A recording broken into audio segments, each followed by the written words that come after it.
जय हिंद student, welcome to the Swaraj defence academy. यदि आपने अभी तक इस चैनल को सब्सक्राइब नहीं किया तो प्लीज़ सब्सक्राइब जरूर कर लीजिएगा। इससे पहले मैंने प्रोनाउन का पार्ट 1 करा दिया है, यह प्रोनाउन का सेकंड पार्ट है। तो आइए चलते हैं सेकंड पार्ट पे। ठीक है, तो आज मैं आपको पढ़ाने जा रहा हूँ रिफ्लेक्सिव प्रोनाउन। ठीक है, तो अब मैं पहले आपको बता देता हूँ। मैंने आपको एक टेबल पिछले पार्ट में आपको एक टेबल बताई थी। यदि वो आपको टेबल याद होगी तो आपको रिफ्लेक्सिव प्रोनाउन समझने में आसानी रहेगी। ठीक है, तो मैंने आई का रिफ्लेक्सिव प्रोनाउन क्या होता है? My self. आप इसे कैसे याद करेंगे? तो आप इसे ऐसे याद करेंगे कि आपने पिछली बार जो टेबल याद की थी, तो आई का पजेसिव एडजेक्टिव क्या होता है? आई का पजेसिव एडजेक्टिव होता है माई, है ना। ठीक है, वी का पजेसिव एडजेक्टिव होता है अवर। ठीक है, यू का पजेसिव एडजेक्टिव होता है यूअर। ठीक है, तो इसमें आपको ये ट्रिक काम आएगी। यानी कि मैं बता देता हूँ, जो वर्ड सिंगुलर हो उसके साथ सेल्फ, जो वर्ड सिंगुलर हो उसके साथ सेल्फ, और जो वर्ड प्लूरल हो उसके साथ सेल्फ जोड़ना है ना। ठीक है, तो अब मैं बता देता हूँ आपको सिंगुलर वर्ड कौन कौन से होते हैं। तो singular word I, he, she, it. ठीक है ना। तो आई का हो जाएगा, आई का पजेसिव एडजेक्टिव माई होता है, तो आई का रिफ्लेक्सिव प्रोनाउन हो जाएगा माई सेल्फ। ही का पजेसिव एडजेक्टिव हिम होता है, तो इसका पजेसिव प्रोनाउन हो जाएगा हिम सेल्फ। सी का पजेसिव एडजेक्टिव होता है हर, और इसका पजेसिव प्रोनाउन हो जाएगा हर सेल्फ। इट का पजेसिव होता है इट, और इसका उसका प्रोनाउन रिफ्लेक्सिव प्रोनाउन हो जाएगा इट सेल्फ, है ना। तो आपको बस इतना ध्यान रखना है कि जो सिंगुलर वर्ड होते हैं उनके साथ आपको क्या ऐड करना है। ये जैसे कि सिंगुलर वर्ड है तो उनके साथ आपको सिर्फ सेल्फ ऐड करना है, तो वो उसका रिफ्लेक्सिव प्रोनाउन बन जाएगा। ठीक है, इसमें ही चलते हैं। यदि प्लूरल वर्ड हुआ तो उसके साथ आपको सेल्फ क्या ऐड करना है? सेल्फ, है ना। अब प्लूरल वर्ड कौन कौन से होते हैं मैं आपको बता देता हूँ। जैसे कि वी, ठीक है, यू। यू कभी कभी प्लूरल और कभी कभी सिंगुलर दोनों का काम करता है। ठीक है, वी, यू और दे। और भी बहुत सारे होंगे जिनका हम यूज़ ग्रामर में करेंगे, मतलब आगे प्रैक्टिस सेट के दौरान या स्टडी के दौरान करेंगे। ठीक है, तो वी का पजेसिव एडजेक्टिव होता है अवर, और इसके साथ अपन क्या जोड़ेंगे? सेल्व्स। ठीक है, यू का यूअर सेल्व्स। आपको दे का होगा देम सेल्व्स। ठीक है, आप इनको सबको बना लोगे, या नहीं बना पाओ तो आप इनको पढ़ लेना। ठीक है, अब इसमें रूल्स, सबसे पहले रूल्स ये आता है कि कुछ वर्ड आपको याद करने रहेंगे, जैसे कि अब्सेंट, प्रेजेंट। ठीक है, enjoy, introduce, avail, resign, pride, avenge, amuse, satisfy, cheat आदि वर्ब के साथ रिफ्लेक्सिव प्रोनाउन का यूज़ किया जाता है। ये जितने भी वर्ब है ये आपको याद करने पड़ेंगे। यदि आप इनको कहीं भी सेंटेंस में देखते हो तो आप इनके बाद रिफ्लेक्सिव प्रोनाउन का यूज़ करेंगे, जैसे मैंने एग्जांपल के तौर पे नीचे दिया है। आई absent my self from the class. absent के बाद आई के अकॉर्डिंग यहाँ पे रिफ्लेक्सिव प्रोनाउन आएगा, तो आई का रिफ्लेक्सिव प्रोनाउन माई सेल्फ है, तो absent के बाद माई सेल्फ आएगा। ठीक है, you should avail your self of every chance in life. ठीक, तो यहाँ पे अवेल है तो अवेल के बाद रिफ्लेक्सिव प्रोनाउन आएगा, और इस यू के हिसाब से यहाँ पे यूर सेल्फ आएगा। ठीक है, नेक्स्ट पेज पे चलते हैं। रिफ्लेक्सिव प्रोनाउन का यूज़ सब्जेक्टिव केस की जगह नहीं किया जाता है। तो आपको मैंने बताया है सर इससे पहले कि आप आई, वी, यू इन सब का यूज़ आप सब्जेक्टिव केस की जगह कर सकते हैं, बट आप रिफ्लेक्सिव प्रोनाउन का यूज़ सब्जेक्टिव केस की जगह नहीं कर सकते। और यदि आपको ऐसा दिखता है तो वहाँ सेंटेंस में एरर है। तो मैं आपको बता देता हूँ, जैसे बंटी एंड माई सेल्फ, ये सब्जेक्टिव केस की जगह यूज़ किया गया है, तो यहाँ पे ये नहीं आएगा, ये गलत है। तो फिर क्या आएगा? Bunty and I decide to join the Indian army, ये ऐसा हो जाएगा। ठीक है, Bunty and I decide to join Indian army. ठीक है, नेक्स्ट पेज पे चलते हैं। यूज़ ऑफ डिस्ट्रीब्यूटिव प्रोनाउन, ठीक है, तो इससे पहले मैंने आपको रिफ्लेक्सिव प्रोनाउन बता दिया है, अब यहाँ पे हम डिस्ट्रीब्यूटिव प्रोनाउन पढ़ेंगे। तो ठीक है, मैं आपको समझा देता हूँ डिस्ट्रीब्यूटिव प्रोनाउन क्या क्या होता है। ठीक है, ईच, सबसे पहले मैं आपको समझा देता हूँ। ईच है ना, तो ईच इसमें मैंने नीचे लिखा है। ईच यानी कि दो या दो से अधिक पर्सन या थिंग में से प्रत्येक। जब आप दो व्यक्ति हो या दो से अधिक व्यक्ति हो और आपको उन सबको लेना है जो सभी इन्वॉल्व, मतलब उन सभी को इन्वॉल्व करना है, तो आप उस टाइम पे किसका यूज़ करोगे? ईच का यूज़ करोगे। ठीक है, एग्जाम्पल देख लो, each of the two boys is doing his work, मतलब दो बॉयज, दोनों लड़के उनका कार्य कर रहे हैं, तो दोनों ही कर रहे हैं, मतलब आप दो में से सिलेक्ट करना है और दोनों को सिलेक्ट करना है, मतलब प्रत्येक को सिलेक्ट करना है, तो आप वहाँ पे ईच का यूज़ करोगे।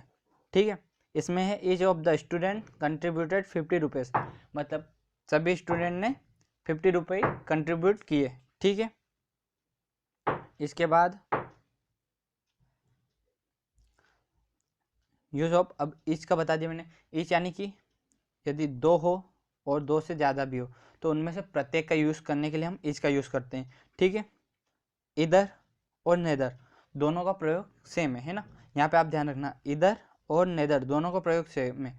कब? जब आपको दो में से दो वस्तु है, मान लो आप यहाँ पे दो बॉक्स है, अब दो बॉक्स में से एक को लेना है, तो आप किसका यूज़ करोगे? इधर और नेदर का। ठीक है, आपको दो में से एक को चुनना है, आप इधर और नेदर को करोगे, बट आप दोनों, आप बोलोगे इधर का कब करें और नेदर का कब करें, तो ठीक है, जब आप दो में से किसी एक को लेना है, दो में से किसी एक को लेना है, तो आप इधर का प्रयोग करोगे, और दो में से आपको एक को भी नहीं लेना है, एक को भी नहीं लेना है, तो आप नेदर का प्रयोग करोगे। ठीक है, जैसे कि either of this two pens is red, मतलब दो पेन में से एक पेन लाल का है ना। ठीक है, और नेदर में से, neither of this two girls is active, दोनों गर्ल्स में से कोई भी गर्ल एक्टिव नहीं है, तो इधर का यूज़ आप दो में से किसी दो में से किसी एक को सिलेक्ट करने के लिए यूज़ इधर का यूज़ करते हो, और दो में से एक को भी सिलेक्ट नहीं करना है तो आप नेदर का यूज़ करते हो। ठीक है, नन, नन है कि जब दो या दो से अधिक हो, दो हो तो आप नेदर का यूज़ करोगे, अब दो से अधिक हो और दो से अधिक में से आपको यहाँ पर दो से अधिक हो, यानी आपको मैं बता देता हूँ, एक, दो, तीन, ठीक है, चार, मोर देन टू, मतलब दो से ज़्यादा होना चाहिए, आपको उनमें से एक भी सिलेक्ट नहीं करना है, तो आप किसका यूज़ करोगे? फिर नन का यूज़ करोगे। ठीक है, मैं एग्जांपल आपको बता देता हूँ, दो से अधिक पर्सन या थिंग में से कोई भी नहीं। ठीक है, यहाँ पे एग्जांपल है, none of this boy will enter the class, मतलब दिस बॉयज मतलब इन लड़कों में से कोई भी क्लास में प्रवेश नहीं किया। ठीक है, एनीवन बचा है, एनीवन में बता देता हूँ, है ना, तो जब दो या दो से अधिक हो तो उनमें से कोई एक को सिलेक्ट करना है, दो से अधिक हो तो उनमें से एक को सिलेक्ट करना है, तो हम किसका यूज़ करेंगे? एनीवन का। Anyone of the student can participate in the debate, आप सभी स्टूडेंट में से कोई एक डिबेट में पार्टिसिपेट कर सकता है ना। तो इसका एक बार मैं और बता देता हूँ, दो में से, इन दोनों में से मेरे को एक सिलेक्ट करना है, तो इसके लिए हम किसका यूज़ करेंगे? इधर। ठीक है, अब ये दो है, अब इन दोनों में से मुझे एक का भी यूज़ नहीं करना है, तो हम यूज़ करेंगे नेदर। ठीक है, फिर यहाँ पर एक, दो, तीन, तीन है, और तीन में से मुझे क्या करना है? एक भी सिलेक्ट नहीं करना है, तो हम यहाँ पे यूज़ करेंगे नन, और फिर इन बॉक्सेस में से मेरे को कोई सा एक सिलेक्ट करना है, तीन से ज़्यादा भी हो सकते हैं, तो फिर हम यहाँ पे यूज़ करेंगे एनीवन, मतलब इन बॉक्स में से मुझे एक सिलेक्ट करना है तो हम एनीवन का यूज़ करेंगे, और इन तीन बॉक्स में से मुझे एक भी सिलेक्ट नहीं करना है तो हम नन का यूज़ करेंगे। यदि ये तीनों ही बॉक्स सिलेक्ट करना है तो फिर हम यूज़ करेंगे एक, दो, तीन, चार, हमको ये चारों ही सिलेक्ट करना है, तो फिर हम फिर सिलेक्ट करेंगे एच, है ना। ठीक है,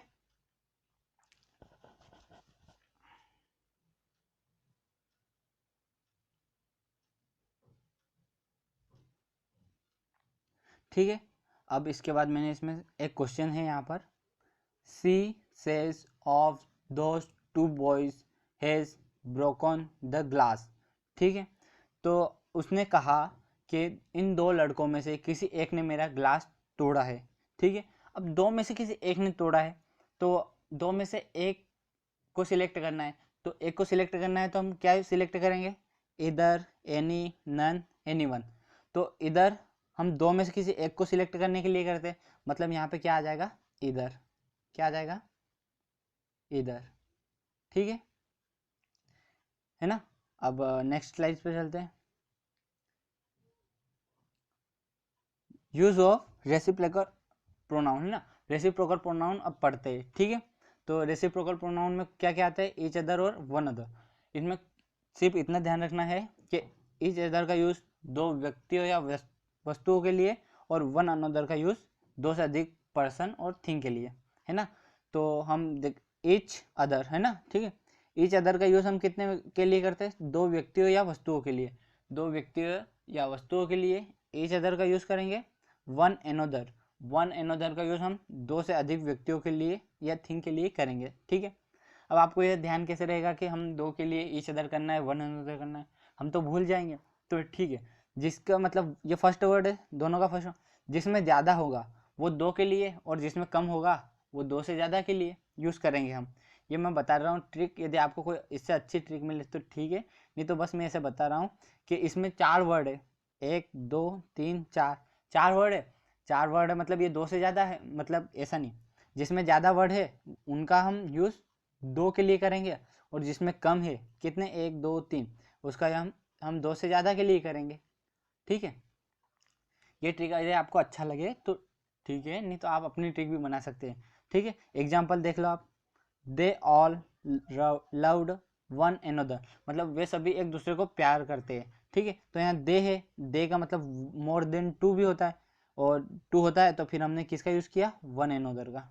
ठीक है, the two brothers love each other, यहाँ पे टू है और टू के लिए हम क्या यूज़ करेंगे, ईच अदर। ठीक है, यूज ऑफ डिमोनेस्ट्रेटिव प्रोनाउन। ठीक है, तो इसमें कौन कौन आते हैं मैं आपको बता देता हूँ, दिस, दैट, दिस, दो, सच, है ना। तो अब इनका यूज़ कहाँ पे करते हैं मैं आपको बता देता हूँ। आप देखो, आप यहाँ पे खड़े हो, यहाँ पर, है ना, ठीक है, आप यहाँ पर खड़े हो। अब आपके पास में एक बुक रखी है, यहाँ पर एक बुक रखी है। ठीक है, ये मान लो आप, ये बुक है ना, ये आपके पास में रखी है बुक, ये बुक आपके पास में रखी है, तो आप इसके लिए क्या यूज़ करोगे, दिस। ये बुक आपके पास रखी है तो आप इसके लिए क्या यूज़ करोगे, दिस, है ना। फिर से यदि आप यहीं पे खड़े हो और वही बुक, ठीक है, आप यहाँ पे हो और यहाँ पे वो बुक रखी है, ये बुक रखी है, इसके साथ एक और बुक रखी है, आपके पास एक और बुक रखी है। ठीक है, यानी कि ये क्या हो गया, प्लूरल, मतलब जो भी बुक आपके पास रखी है आप वो प्लूरल हो गई, तो आप इसके लिए क्या यूज़ करोगे, दिस। यानी कि पास में कोई वस्तु रखी है, यदि वो सिंगुलर है तो आप किसका यूज़ करोगे, दिस का, और यदि प्लूरल है तो दिस का। यदि पास में कोई वस्तु रखी है वो सिंगुलर है तो आप दिस का, और प्लूरल हो तो दिस का। दोनों में स्पेलिंग में अलग अलग है ना। ठीक है, फिर आप वापस से यहाँ पे खड़े हैं, है ना, और आपसे दूर यहाँ पर एक बुक रखी है, एक बुक रखी है, तो आप उस बुक के लिए यहाँ पे यूज़ करोगे डेट, है ना। आप उस बुक के लिए यहाँ पे क्या यूज़ करोगे, डेट। बट यहाँ पे भी जो बुक रखी है वो भी कैसी है, प्लूरल, मतलब एक से ज़्यादा रखी है तो वो प्लूरल होगी, तो आप उसके लिए क्या यूज़ करोगे, दोस। ठीक है, क्या यूज़ करोगे, दोस। निकट की वस्तु के लिए सिंगुलर हो तो दिस, और मैं बताता हूँ, निकट की वस्तु के लिए सिंगुलर हो तो दिस, प्लूरल हो तो दिस, है ना। दूर की वस्तु के लिए यदि सिंगुलर हो तो डेट, और प्लूरल हो तो दोस, है ना। ठीक है, जैसे दिस इज पेन, मतलब पास में है और मेरे पास में है और सिंगुलर है। दिस आर पेन्स, तो देखो यहाँ पे ये चेंज हो गया, पेन्स हो गया, क्योंकि यहाँ पे प्लूरल है, और प्लूरल के लिए हम क्या यूज़ करेंगे, दिस, बट पेन अभी भी पास में है ना।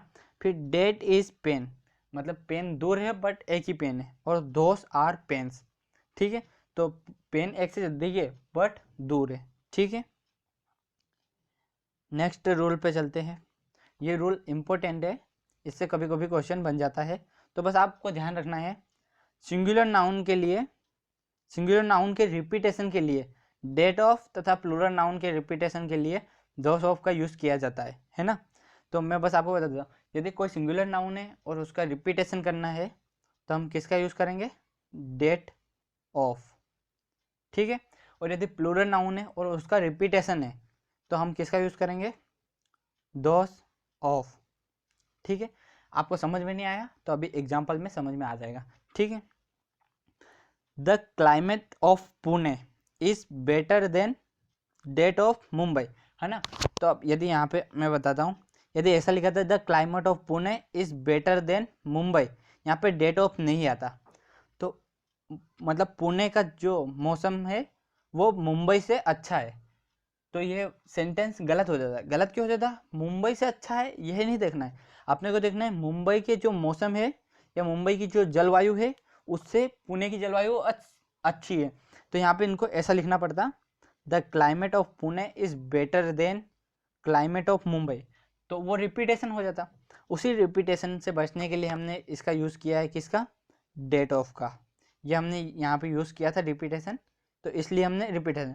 अब जो क्लाइमेट होता है वो तो सिंगुलर होता है, तो हमने यहाँ पे किसका यूज़ किया था, डेट ऑफ का, ठीक है।